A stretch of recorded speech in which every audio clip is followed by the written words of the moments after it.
I guess it's interesting because in your solo albums, your first one and the last one you've done with O5 Rick, Yep.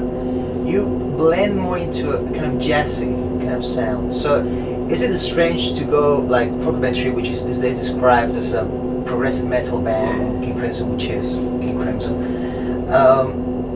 Is it that more kind of this stuff that you play naturally, a jazz kind of thing? No, I grew up listening to jazz. My father was a jazz musician. I guess it's in my blood, shall we say, because I listened to his record collection when I was a child. I don't really, define music in genres so much. To me, it's just good music or bad music. I can express myself playing jazz. I can express myself playing metal. It's still me. There's still fundamentals. There's still a groove. There's still the tempo. There's still the subtleties.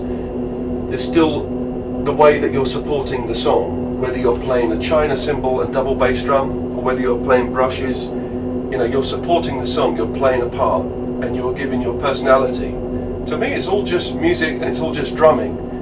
There's good jazz, there's bad jazz. There's good metal, there's bad metal. There's good. I try, if I can, to get on the good side, according to me. Other people might disagree, but that's fine.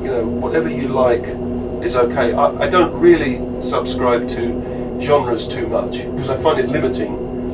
If I want to play double bass drum and china cymbal in a jazz piece, then why not? Mm-hmm. If you want to play brushes on a metal album, then why not?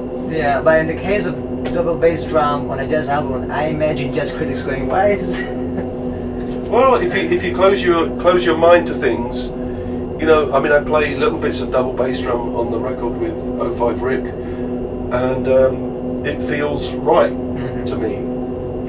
Yes, I didn't play death metal patterns.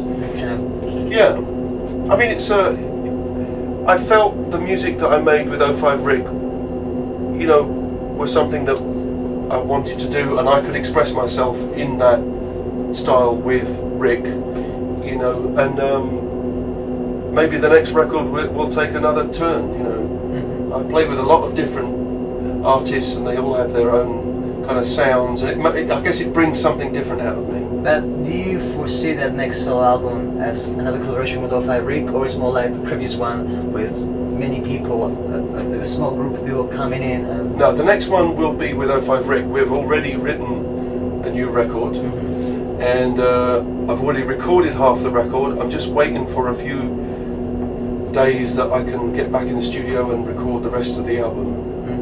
Apart from the Porcupine Tree stuff and the King Crimson stuff, and Steve's album and Richard's album, I've been playing with lots of other artists, OSI, OSI, an American band, and I've done an album with them, and I've got other sessions to do with different people, and I like that. I like the variety. I like the challenge of it. It's interesting because in the case of O5 Rick, that was someone you found on MySpace. Yeah. That was surprising, or?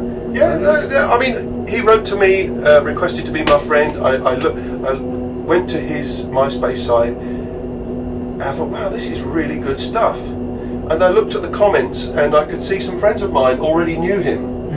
And I thought, wow, this is really good. And I wrote to the guy and said, well done, this is really nice. I'm enjoying your playing close to my house next week. I said, come to the show, I want to meet you. I went to the show and we met, and we discussed, a lot of things, and I said I had some rhythmic ideas, because I play bass and guitar a little bit too. I said I've got lots of little things that I'm trying to find a home for.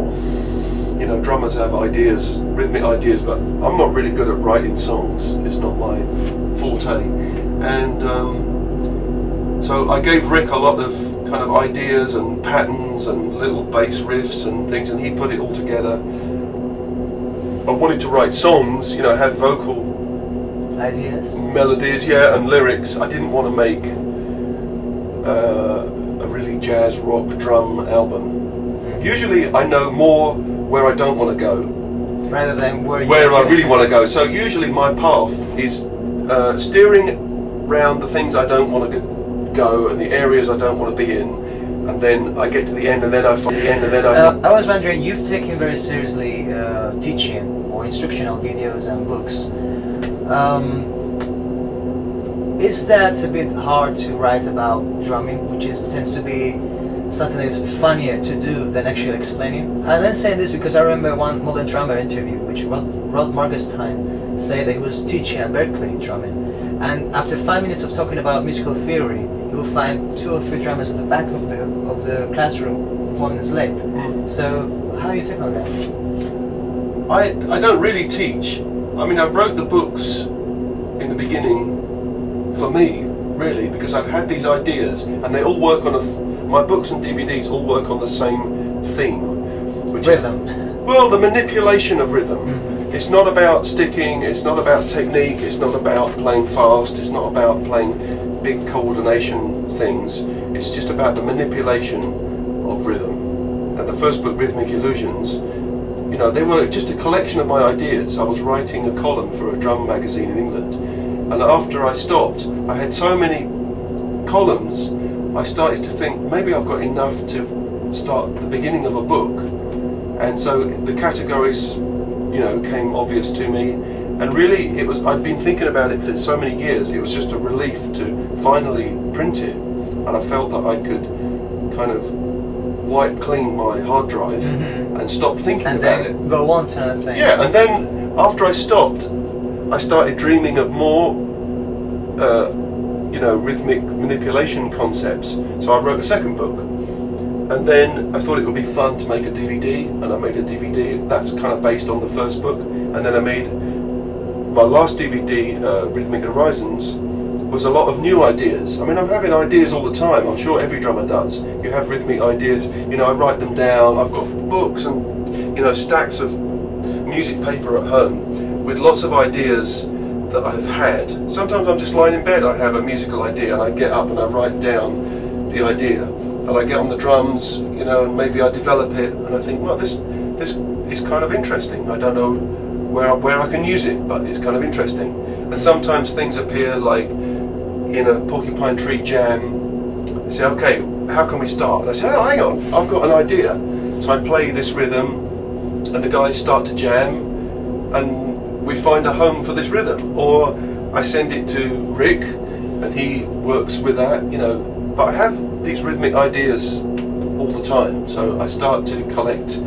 And the way for me is to publish the ideas, either a book or a DVD or an album, usually are my collections of rhythmic ideas, yeah, that I've had, you know, over the previous months or years. And I like to record them in some way or another, whether it means writing them down or having them on an album or a DVD. I like to have some recording of those ideas. Okay, well, I think we have to be done.